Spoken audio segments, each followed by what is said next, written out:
वाटायचं आहे की नाही, आहे की नाही. ही जो माझी फ्रेंड आहे, बेस्ट फ्रेंड आहे, हिच्यासोबत मी सदैव मैत्री भावनेनं राहू शकतो की नाही. काहून जर एक व्यक्ती सत्याच्या मार्गावर चालणार असला आणि एक व्यक्ती वाईट मार्गावर चालणार असला ना, तो वाईट व्यक्ती या साधनाला खराब करून टाकतो, आहे की नाही. त्याच्यासारखं बनवून टाकते. म्हणून बुद्ध काय म्हणतात की तुम्हाला चांगल्या गोष्टी शिकायला वेळ लागतील, वाईट गोष्टी शिकायला वेळ लागेल, आहे की नाही. त्याचप्रकारे जो व्यक्ती वाईट मार्गावर असतो ना, त्याला किती तुमच्या गोष्टी जर सांगल्या ते जपून ठेवणारा नाही, आहे की नाही. अशीच एक घटना सुद्धा बुद्धांसोबत घडली की जेव्हा चर्चा करत होते ना, भिक्खू संघ आपला काय, अहो बुद्धाची किती करुणा आहे की बुद्ध काय करतात, हे जे देवदत्त आहेत या बुद्धांनी या देवदत्ताला चिवर दिली, आहे की नाही. याला समजून सांगलं तर हे देवदत्त काय बुद्धांना मारण्याच्याच मागे लागतो, विश्वासघात करतो, आहे की नाही. किती विश्वासघात करतो, आहे की नाही. की एवढं केलं त्यासाठी पण त्या व्यक्तीने विश्वासघात केला. पण तुमच्या लोकांकडे अनेक वेळ झाला असेल, तुम्हाला वाटते अरे हे जे व्यक्ती आहे ना, ऐन टायमामध्ये माझ्या कामी पडणार आहे, ऐन टायमामध्ये मी जर कधी गरज पडली ना, याच्याकडे गेलो ना, हे माझी मदत करणार आहे. पण जेव्हा गरज पडते ना, मदतीला सुद्धा येत नाही, कधीच येत नाही. म्हणते सगळं झाल्याच्या नंतर मला सांगतो की मी मदत करत होते, आहे की नाही. खोटी मैत्री आहे, सत्य नाही. म्हणून अशाच प्रकारे बुद्धांच्या सोबतही असंच कारण घडलं. म्हणून बुद्ध सुद्धा बुद्धांचे जे भिक्षू होते चर्चा करत होते, अहो हे देवदत्त किती पापी आहे की नाही, किती विश्वासघाती आहे, अशी चर्चा करत होते. तर बुद्धांनी ऐकलं, त्या भिक्षूकडे गेले, म्हणाले भिक्षूंनो काय चर्चा करत आहात तुम्ही. तर भिक्षू म्हणते भगवान आम्ही चर्चा काय करत आहोत की जो देवदत्त आहे हे सदैव तुम्ही त्यांना चिवर दिली, तुम्हालाच तो व्यक्ती मारण्याचा प्रयत्न करतो, आहे की नाही. सदैव विश्वासघात करतो. म्हणते भगवान आम्ही त्याविषयी चर्चा करतो. लगेच बुद्ध म्हणतात भिक्षूंनो तो जो देवदत्त आहे इथंच विश्वासघात करत आहे का, तो माझ्यासोबत इथंच विश्वासघात केला का त्यानं, नाही. मी जेव्हा माझी पारमिता पूर्ण करत होतो ना बोधिसत्व असताना, तेव्हा सुद्धा तो अशाच प्रकारे माझ्यासोबत विश्वासघात करत होता. जे योग्य आहे गोष्टी लपवण्याजोग्या ते लपवून ठेवायचं आहे, सांगून द्यायचं. अशाच प्रकारे भिक्षूंनो हे पारमिता पूर्ण करत असताना अशाच प्रकारे मित्रद्रोह केला आहे की नाही. म्हणून जो व्यक्ती जे आपल्या फ्रेंडला सांगलेल्या ज्या गोष्टी आहेत, आहे की नाही, ते जपून ठेवत नाही, आहे की नाही. जे जपून ठेवा योग्य गोष्टी आहेत ते जपून ठेवत नाही, तर बघा त्याचा विपाक कसा आहे, किती भयानक विपाक आहे. जर दुसऱ्याच्या जे पर्सनल गोष्टी आहेत तिसऱ्याला सांगेल, आहे की नाही, लय भयानक विपाक येते. कारण तो जो व्यक्ती आहे ना तुमच्यावर 100% भरोसा करतो, आहे की नाही. पण तुम्ही काय करता, त्या भरोशाला तोडून दुसऱ्याला त्याच्या गोष्टी सांगता, आहे की नाही, मित्रद्रोह करतात. मग बुद्ध म्हणतात याचा विपाक अप्रमाण आहे, खूप भयानक आहे. पण हे देवदत्त काय असंच मित्रद्रोह सुद्धा करायचा. जसे भिक्षूनं सांगलं ना, लगेच भिक्षू म्हणते भगवान आम्हाला माहीत आहे की हे जे व्यक्ती आहे ना ही तशी तुमच्यासोबत विश्वासघात कशा प्रकारे करतात. पण म्हणते भगवान तुम्ही जेव्हा बोधिसत्व असताना पारमिता पूर्ण करत असताना तेव्हा तुमच्यासोबत कशी विश्वासघात केली. म्हणते भगवान कृपा करून सांग. याचना करतात. लगेच बुद्ध म्हणतात ठीक आहे भिक्षू. बुद्ध म्हणतात एका कालखंडामध्ये अनेक लोक एक नदी पार करून दुसऱ्या गावामध्ये काम करायसाठी जातात. बघा सुंदर जातात आहे, इतकी सुंदर आहे. याच्यामध्ये तुम्हाला समजेल जर मित्रद्रोह केला त्याचं विपाक कशा प्रकारे येते. म्हणून काही गावामध्ये काही लोक होते तर नदी पार करून दुसऱ्या गावामध्ये काम करायसाठी जायचे. जात असताना एक दिवस काय नदीपासून जात होते तर मोठी लहर आली, ते पाण्याची येते नाही का, पूर आल्यासारखं. तर त्याच्यामध्ये जे काही माणसं होते ते नावामध्ये जाणारे, ते नाव काय पर्यटन, आणि सर्व लोक त्या नदीमध्ये पडले. जसे पडले ना, तर एक व्यक्ती त्याच्यामधला एका मोठ्या लाकडाच्या सहाऱ्याने त्या नदीच्या बाहेर कसा तरी आला. येऊस तर काय, अंगावर एक कपड्याचं वस्त्र सुद्धा राहिला आहे की नाही, नंतर झाला, पूर्ण निशक्त होऊन गेला आहे की नाही. ते एका किनारी पोहोचला. त्या किनारी एक सुंदरसं गाव होतं. जसंही निघला ना, तर आता काय, हातपाय सगळे काम करणं बंद केले. कारण पोटात काहीच नाही, खूप थकलेला होता ना. लगेच त्याला वाटलं, अरे आता याच गावात गेलं पाहिजे, थोडंसं कुणाला तरी मारलं पाहिजे खाण्यासाठी, थोडीशी अंगात ताकद तरी. असं म्हणून निघाला कसा तरी. निघत असताना बघा, अंगावर वस्त्र नाही आहे, नंगा आहे तो व्यक्ती. जसे गावामध्ये गेला ना, सगळ्या लोकांनी पाहिलं, अरे ही व्यक्ती नंगा आणि काय करत आहे, दुसऱ्याच्या इथं जाऊन भिक्षा मागतो खाण्यासाठी. लोकांना काय वाटलं माहीत आहे, अरे हे जे व्यक्ती आहे ना, कुठला तरी मोठा साधू आहे, लय मोठा तपस्वी आहे. याला काय कपड्याविषयी लोक नाही आहे, म्हणून हे काय नंगा होऊन इकडे तिकडे भिक्षा मागत आहे. कपड्याविषयी लोक नाही आहे याला, म्हणून कपडे सुद्धा घालत नाही, नंगा आहे. त्या लोकांना वाटलं गावातल्या, अहो हे किती मोठा तपस्वी असेल, केवळ कपड्याविषयी लोक नाही आहे. सगळे लोक काय त्याला भोजनादी पूजा करू लागले. सगळे लोक त्याला देत होते. त्याला वाटलं, राव मी नंगा होण्याला भिक्षा मागत आहो आणि हे लोक मला कोणता तरी तपस्वी म्हणून इतके सारे पूजा करत आहे की नाही, भोजन पूजा करत आहे. अरे राव, हे जीवन तर उत्तम आहे, काम करायची गरज नाही आहे की नाही, कमवायची गरज नाही, काहीच नाही आहे की नाही. असं जर गेलो घरी घरी, ते लोक काय मोठा तपस्वी आहे म्हणून काय लोक देतील, हे जीवन सरळ आहे, काम करायची गरज नाही. मग त्याला वाटलं, राव आता आपण हेच वेश धारण करू, कोणता, अशा तपस्वीचा. पण हे तपस्वी काय कुटील आहे, ते खोटाळ आहे की नाही. मग त्यानं काय केलं, त्याच गावाच्या एका किनारी एक छोटीशी झोपडी बांधली आहे की नाही, आणि तिथंच राहावं लागलं. का हे गावातले लोक काय तपस्वी समजतात ना, त्याला काय वाटलं, इथं जर मी कुठे बांधून राहिलो ते हे लोक मला रोज पूजा करतील आहे की नाही. म्हणून ते काय करत, तिथेशीच राहत होता. आणि मेन काय, कारण त्याच्याकडे पाहून तपस्वी काय तिथं नंगा राहायचं ना, म्हणून त्याला काय वस्त्र घालायला बंद करून टाकायचं आहे की नाही, नंगाच करावं लागला. तर त्याचप्रमाणे त्याच नगरामध्ये एक दिव्य नाग राहायचा आणि दिव्य गर्भ. हे सगळं तुम्हाला माहिती असेल. पण जेव्हा आपण बुद्धांना लोकविदू म्हणतो ना, तेव्हा आपल्याला हे उत्तर समजून जाईल की दिव्य नाग आणि दिव्य गर्भ म्हणजे काय. बुद्धमंदिर म्हणजे म्हणतो बुद्धांना, हे बुद्ध काय लोकविदू आहे, सुद्धा तो लोकविदू. की त्याच्यामध्ये काय आहे की त्या लोकविदूमध्ये बुद्ध म्हणतात हे जे काही लोकविदू आहे ना, किती 31 प्रकारचे लोक आहेत.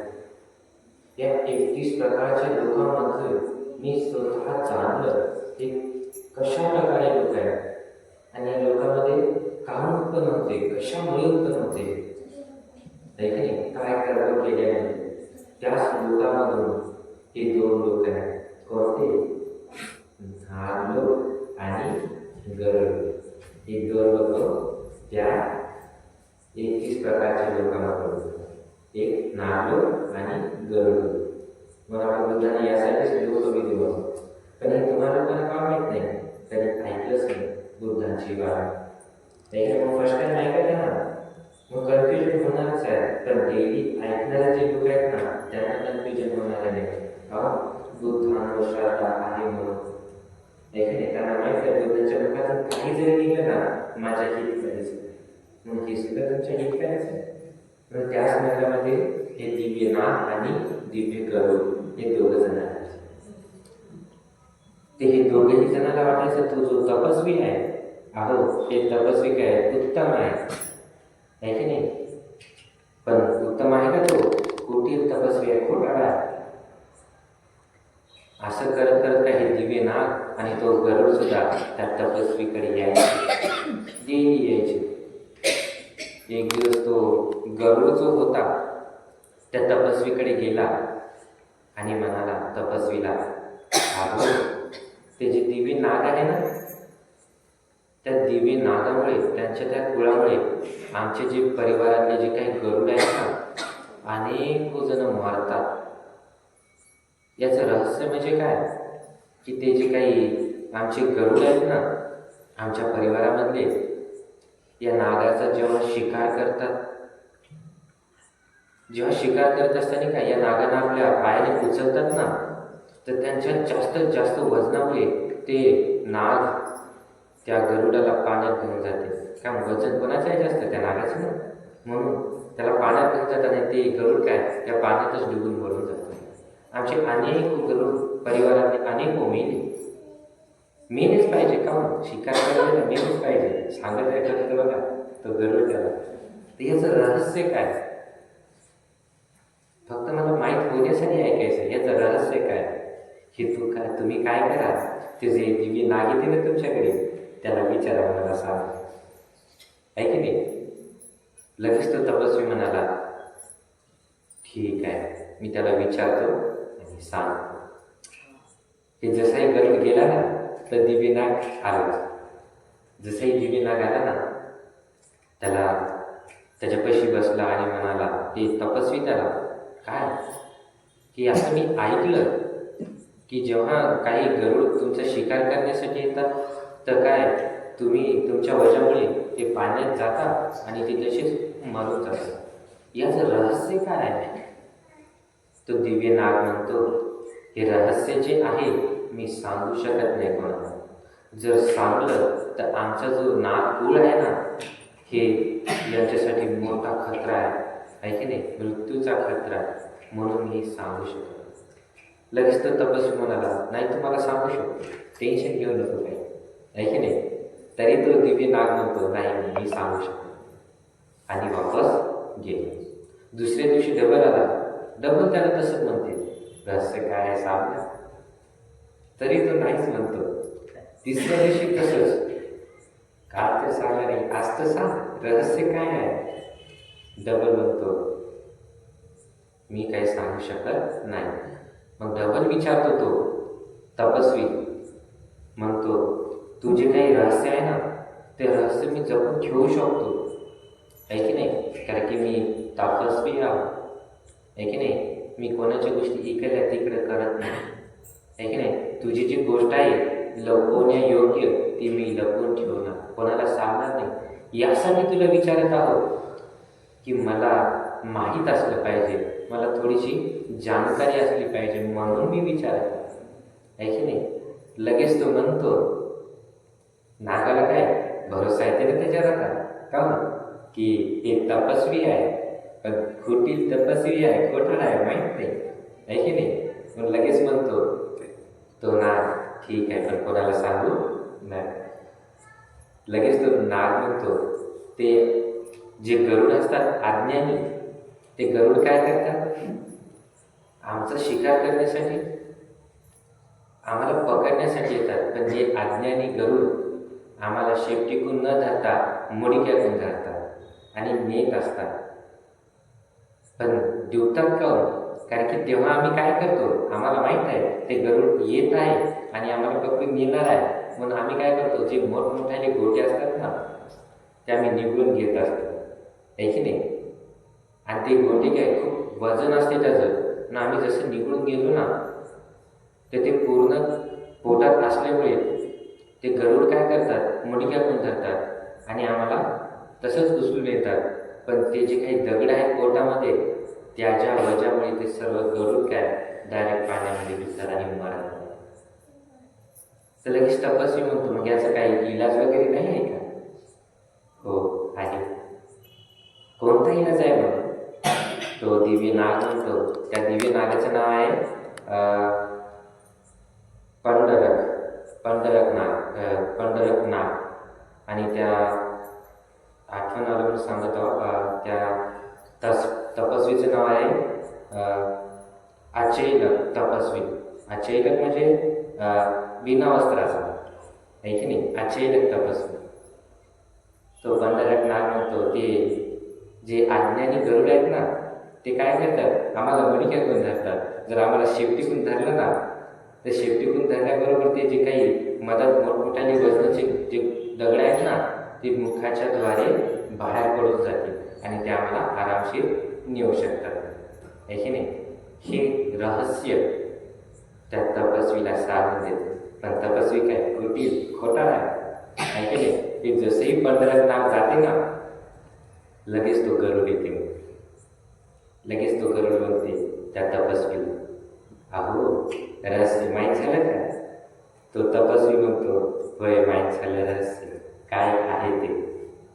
लगेच तो गरुड म्हणतो, ठीक आहे सांगा मग रहस्य काय. लगेच तो तपस्वी म्हणतो, रहस्य काय, तुम्ही काय करता, त्यांना मुडक्यातून धरता, तुम्ही त्याला शेपटीतून धरलं पाहिजे. कारण की काय, मुडक्यातून धरले ना, त्यांचे जे पोटात गोटे असतात त्या वजनाने तुम्ही खाली जाता आणि मरत पावता. तुम्ही काय केलं पाहिजे, शेपटीतून धरले पाहिजे. ते दगड जे आहेत ते मुखाद्वारे बाहेर पडून जाते, तुम्ही त्यांना नेऊ शकता. ही रहस्य. लगेच तो गरुड काय मनातल्या मनात विचार करतो, अरे पंढरक, तू आता काय स्वतःसाठी लय मोठा खतरा उत्पन्न केलेला. आता पहिला शिकार मी कोणाचा करतो, तू हाच करतो, आहे की नाही. लगेच त्याला म्हणाला, ठीक आहे ठीक आहे. त्या तपस्वीला आणि निघाला कोणीकडे, त्या पंढरक नागाकडे. आता शिकार करायचा आहे ना त्याचा, म्हणून गेला ना. तसंही तो पंढरक काय, तो नाग जे काही दगड होते ते गिळून घेतले. पण हे रहस्य कोणाला माहीत आहे, त्या गरुडाला. लगेच गेला, मुडक्यातून धरला का, नाही शेपटीतून धरला.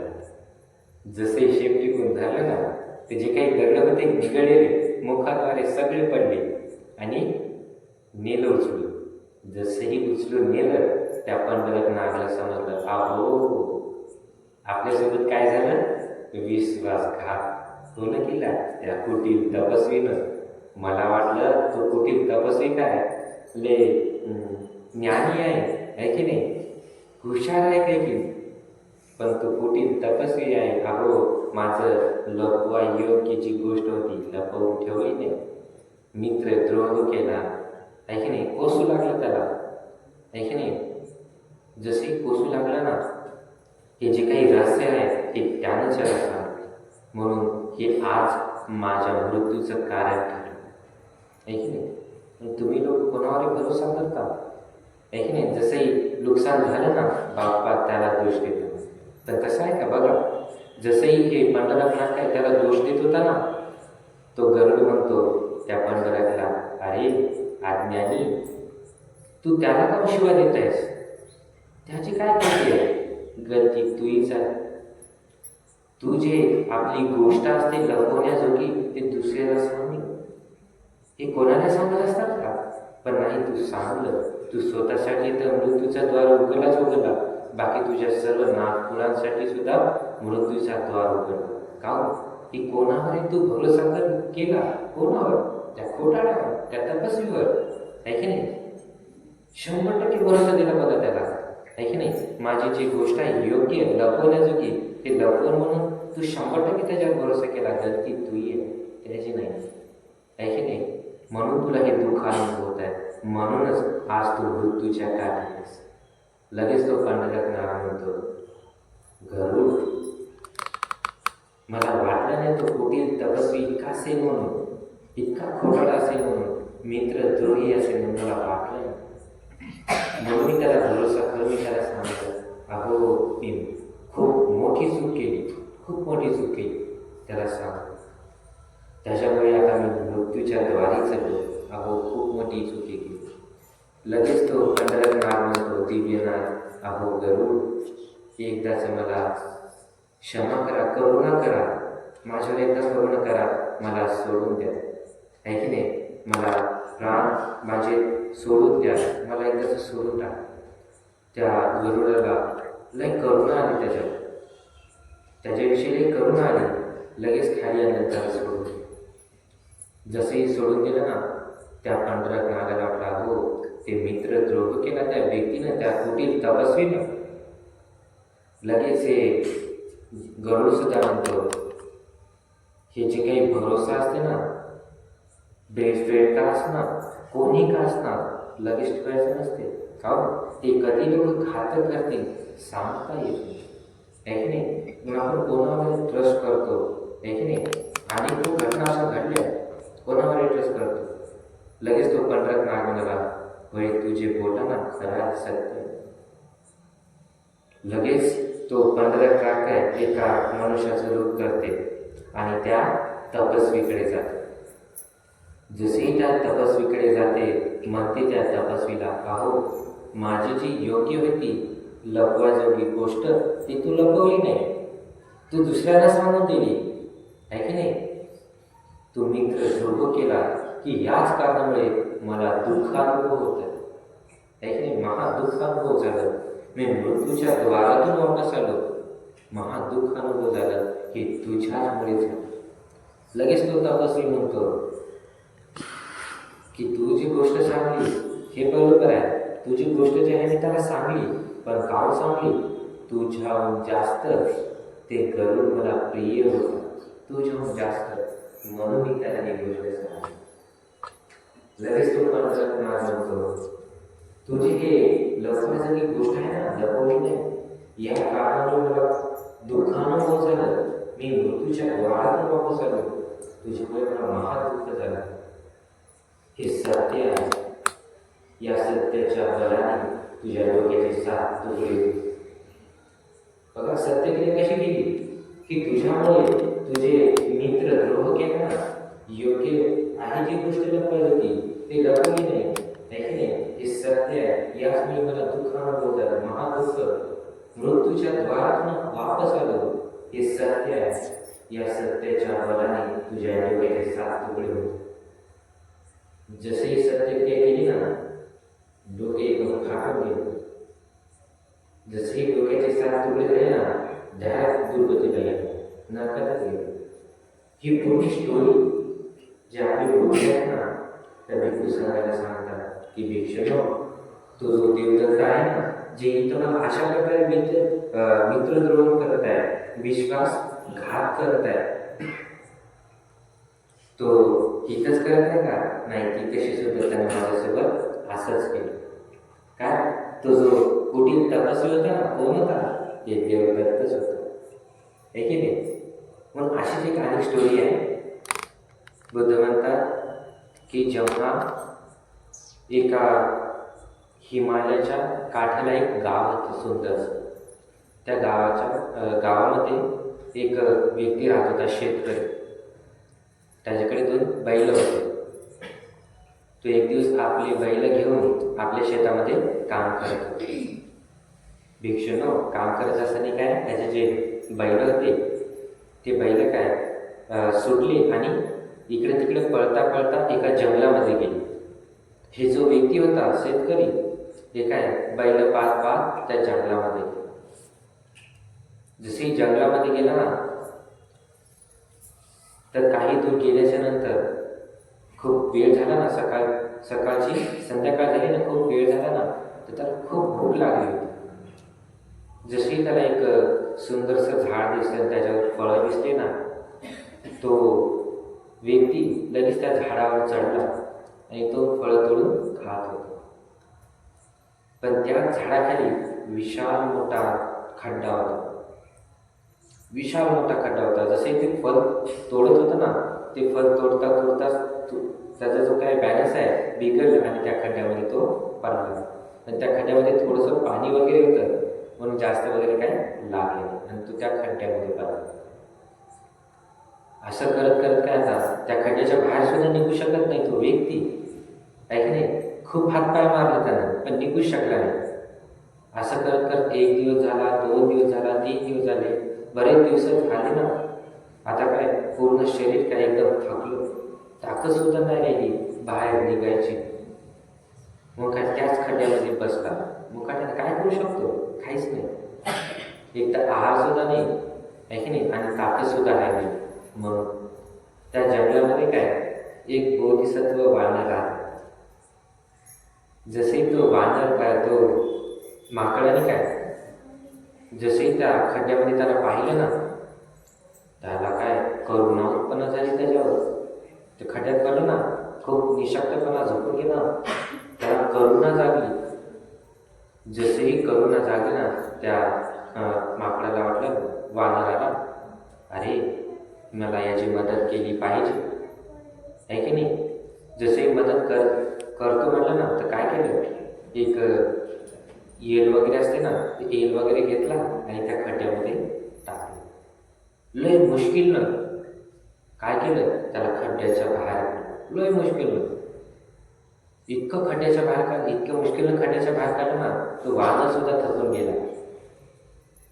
जसेही बाहेर निघला ना, तो वानर त्याला म्हणाला, अहो मी आता तुला बाहेर काढण्याच्या मध्ये किती थकलेला आहे की नाही, पण मला भीती आहे, मी थकलेला, मला आरामाची सक्त आवश्यक आहे. मी जर आराम करताना कोणता प्राणी जर मला येऊन खाल्लं ना, तर माझ्यासाठी हे काय भीती आहे.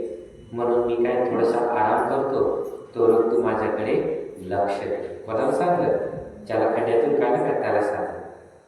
पण हे व्यक्ती बघा, मित्र द्रोह करतो, काय याने त्याला भरोसा ठेवला ना, पण हे बघा भरोसा कसा तोडतो. जसे खड्ड्याच्या बाहेर निघलं ना, काय किती दिवसापासून काय पोटात काय आहे का, नाही आहे. इतकी भयानक भूक लागली ना त्याला वाटलं काय करावं काय करावं. लगेच त्याला युक्ती आली, हे वानर काय झोपलेलं आहे, काय करावं, यालाच बोलून याचाच मांस खावा. बघा काय विश्वासघात करत. लगेच एक मोठा गोटा घेतला. जसाही गोटा घेतला ना, उचलला आणि त्या बांधरावर जसंही फेकतो म्हणला, पण तेवढी ताकद नाही आहे का, निशक्तपणा आहे ना पूर्ण, तेवढी ताकदच नाही आहे त्याच्यामध्ये. पूर्ण फेकतो म्हणला ना, तर पूर्ण ताकदीने फेकू शकला नसल्यामुळे तो जो बांधर झोपलेला होता त्याच्या मुडक्याला कट लागून गेला, थोडंसं क्रॅशेस झाल्यासारखं लागून गेला. झटकन तो बांधर उठलो.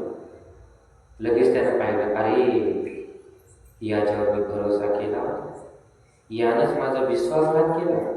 अहो किती पापी व्यक्ती आहे, किती पापी आहे की नाही. लगेच तो बांधर त्याला म्हणाला, तुला मी जीवन दान दिलं, तुला मी वाचवलं, तूच मला मारत आहेस, किती पापी आहेस तू. लगेच तो खाली मान टाकली. तरीही बघा बोधिसत्वांचं गुण किती सुंदर असते, किती सुंदर. बोधिसत्व काय करतात आपले वानर, लगेच सांगतात, ठीक आहे तरी तुला काय या जंगलाच्या बाहेर मी नेतो. आता काय, पण मी झाडाने जाईल, आहे की नाही. या झाडाचं त्या झाडाला तू पाहिजे, तुझ्या सोबत काय. झाडाने गेला आणि ते पैदल त्याच्या मागे आला, त्याला गावाच्या बाहेर सोडून. जसे सोडून दिलं ना, बघा किती भयानक पाप केलं इथं सुद्धा, आहे की नाही. मित्र द्रोह केला ना, विश्वासघात केला ना, काही दिवसांत रोगी झाला. जसाही रोगी झाला ना, मरण पावला, डायरेक्ट दुर्गतीला गेला, नरकात गेला. जसेही नरकात गेला ना, म्हणून बुद्ध म्हणतात, भिक्षूंनो हितशी सुद्धा त्यानं तसंच केलं, काय माझा जो भरोसा होता तोडला, नाही की नाही. विश्वासघात केला, मित्र द्रोह केला. भिक्षूंनो हिथं जो व्यक्ती होता ना गड्ड्यात पडलेला, तो कोण होता, देवदत्तच होता. तो जो वानर होता कोण होता, तो भिक्षूंनो ते मी. म्हणून भिक्षूंनो त्यानं माझा इथंच विश्वासघात केला का, नाही. मी जेव्हा बोधिसत्व असताना माझी पारमिता पूर्ण करत असताना तिथं सुद्धा त्यानं तशाच प्रकारे माझा विश्वासघात केला आणि इथं सुद्धा तेच करत. म्हणून तुम्ही लोकांनी सुद्धा हेच केलं पाहिजे. कोणावर आपण चटकन भरोसा ठेवतो की नाही, माझे जे योग्य आहे लवकरजोगी गोष्ट, आहे की नाही, त्याला सांगून देतो, पण कधीच ती गोष्ट टिकून ठेवत नाही. म्हणून बुद्ध म्हणतात, कोणालाही गोष्टी सांगल्या नाही पाहिजे, आहे की नाही. जो अज्ञानी व्यक्ती असते ना, याला ह्या गोष्टी नाही सांगल्या पाहिजे, आहे की नाही. जो कधीच सत्याच्या मार्गावर चालत नाही, अशाही व्यक्तीला अशा गोष्टी सांगल्या नाही पाहिजे. आणि स्त्रियांना सुद्धा, कारण की स्त्रियांच्या मुखामध्ये काय गोष्टी टिकून राहत नाही, आहे की नाही. मग बुद्ध सांगतात स्त्रियांना सुद्धा सांगू नका, पोटात काही टिकत नाही ना, म्हणून त्याच प्रकारे बुद्ध म्हणतात हे जे काही तुमच्या लपवायजोगी गोष्टी आहेत ना, प्रत्येकाने सांगत बसू नका. जर सांगलं ना, तुम्हाला तिथं फळ मिळणारच आहे. काय जसं या 15ला मिळालं ना, त्याच प्रकारे. म्हणून अनेक काय मुलं कोणावर विश्वास करतात, आहे की नाही, पण जे माता पिता आहेत ना, त्यांना सोडून देतात नाही, जातात तो काय विश्वास घातात कोणा माता पिताचं, आहे की नाही. आयुष्यभर जगवतात ना, पण आयुष्यभराचा जो विश्वास आहे ना, एका क्षणामध्ये तोडून टाकतात आणि कोणावर विश्वास ठेवतात. पण जसंही तो समजलं ना, अरे यानं माझा विश्वासघात केला, तेव्हा डोळ्यात पाणी येते. आईला काय मी धोका दिला, आईला धोका दिला, वडिलाला धोका दिला, परिणाम कसा आहे आता रडत. म्हणून बुद्ध म्हणतात कोणावरही विश्वास ठेवू नका तुम्ही. जे योग्य आहे कोणता, जो तुमचा मंगलमय मित्र आहे, तुम्हाला माहीत आहे हे सदैव माझं मंगल करतो, आहे की नाही. हे सदैव माझ्या मंगलाचं कारणच मला सांगतो. कोण आहे? सर्वप्रथम ते बुद्ध आहे. ते कोणालाही जरी असं ना, तो प्राणी असो, कोणी पण असतो, त्याला मंगलाचं कारणच सांगतात. सर्वात मोठा जर कोणता मंगलमय मित्र असला ना, ते आपले बुद्ध आहे. त्यानंतर कोण आहे? त्यांचा श्री सद्धर्म आहे, की सदैव आपल्याला अशा कथा सांगून आपल्याला सरळ मार्गावर नेतो, कधी आपलं नुकसान नाही झालं पाहिजे. त्याचप्रकारे त्यांचा पूजनीय भिक्खू संघ आहे, की तो भिक्षू गावोगावी जाऊन लोकांना सांगतो सत्य मार्ग, बुद्धांचा मार्ग. जर या मार्गावर तुम्ही चालले, आपोआप उत्तम मंगल होणार आहे की नाही. तो भिक्षू. त्यानंतर कोण आहे? आपले माता पिता सदैव आपल्याला सांगतात काय तू असं कर, तसं कर, तुझं मंगल होणार. मग भरोसा ठेवला पाहिजे कोणावर? यांच्यावर. जर कोणावर भरोसा ठेवला ना, तो व्यक्ती कधीच तुम्हाला तुमची जे योग्य आहे लपवायची गोष्ट लपवणार नाही. म्हणून त्या गौऱ्याला त्याच्यावर करुणा आली म्हणून सोडलं. जर करुणा आली नसते ना, डायरेक्ट मृत्यूमध्ये गेलं. म्हणून अशी भयानक घटना तुम्ही पाहिलेच आहे की नाही, तुम्हाला माहीत सुद्धा आहे. म्हणून बुद्ध म्हणतात की ह्या ज्या गोष्टी आहेत ना, तुम्ही सांगू नका. प्रत्येकाला 100% भरोसा ठेवू नका. कारण की या कालखंडामध्ये लोकांना कधीच खरं पडत नाही. बुद्ध सांगतात आपला जो कालखंड आहे, या कालखंडामध्ये लोकांना कधीच खरं पडत नाही. तेव्हा सांगू. तर बघा आता काय होत आहे, लोकांना खरं सांगायला पडते का? बिलकुल नाही. जर एखाद्या व्यक्तीनं त्याच्याच अपोजिट खोटं जर सांगलं ना, अहो हे खरं आहे की नाही. खऱ्याला मान्यता नाही, पण खोट्याला लवकर मान्यता आहे की नाही. मग या कालखंडामध्ये सर्वांना भरोसा करणं हे मूर्खता आहे की नाही. कधी कोणता व्यक्ती तुमचा विश्वासघात करेल माहीत नाही. म्हणून विश्वास कोणावर ठेवला पाहिजे? सर्वात जास्त अटूट विश्वास कोणावर ठेवला पाहिजे? बुद्धांवर. कोणावर ठेवला पाहिजे? धर्मावर. कोणावर? सांगावं आणि आपल्या माता पित्यावर, की हे जे काही मला सांगतील माझ्या हितकारीच आहे, माझ्या मंगलाचंच कारण आहे की नाही. म्हणून यांच्यावर श्रद्धा अप्रमाण वाढवा, तर तुमचं सदैव अप्रमाण मंगल होणार आहे. म्हणून तुमच्या सर्वांना मी आशीर्वाद करत आहोत की तुम्हाला सदैव बुद्ध धम्म संघ